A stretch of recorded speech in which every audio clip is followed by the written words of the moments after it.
Hello, my name is Lucas. This is a bit of lit.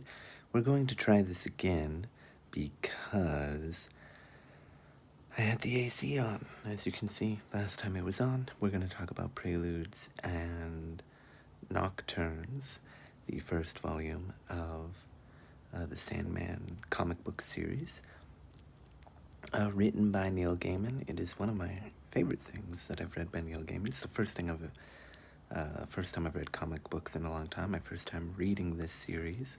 I've read the first two, but I'll just talk about the first one right now, and then I'll talk about the second one in another video. So in the first volume, a man wants to capture death for his own nefarious needs, and he goes through a whole ritual to do so, and instead of summoning death, he summons death's brother, Dream, and holds Dream captive for 70 years, which causes all kinds of problems for people all over the world, including people in this family of the guy that captured Dream. There are some characters, for example, Unity Kincaid and a few others. And I mention Unity because she will come into effect in the second part, second volume, The Doll's House, who rest and sleep for 70 years. And,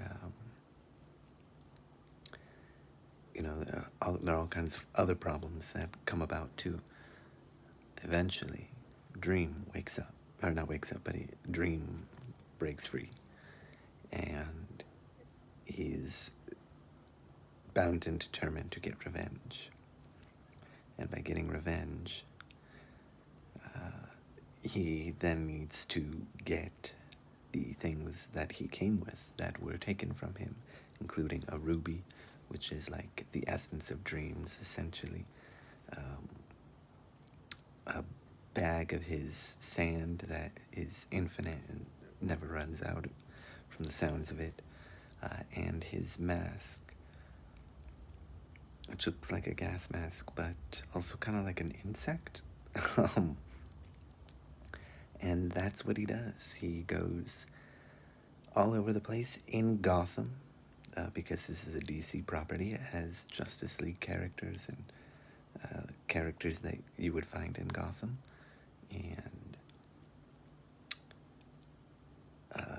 my favorite part is when he's looking for the mask, he goes to hell, which, because Dream has been away for so long from his realm, is now ruled as a triumvirate instead of just by Satan,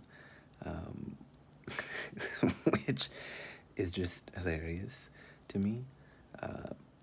And he faces down all the demons in hell to find his mask, which I think goes a little bit too easily, personally, which is something that also happens in The Doll's House, in my opinion. But yeah, it's really good fun, I think. I really enjoy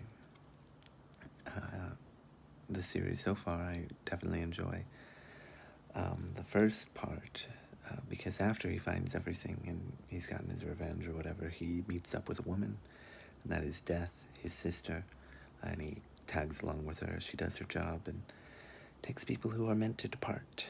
And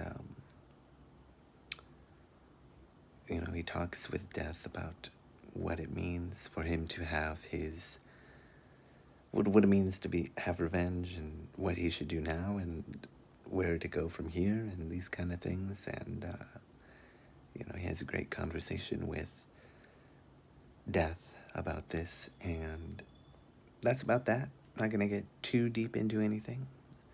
I basically just spoiled it, but see for yourself. I think it is one of Neil Gaiman's best works. Tying it with Coraline in my mind. I haven't read everything by him. I've only read Coraline, The Graveyard Book, Odd and the Frost Giants or something, and 2 volumes of The Sandman, both of which I've enjoyed. One a little bit less so. That would be The Doll's House, but that's all I really got to say, because I already talked about this before as well. And that was on, causing all kinds of audio problems, but that's that. Thank you so much. I'm going to talk about The Doll's House now.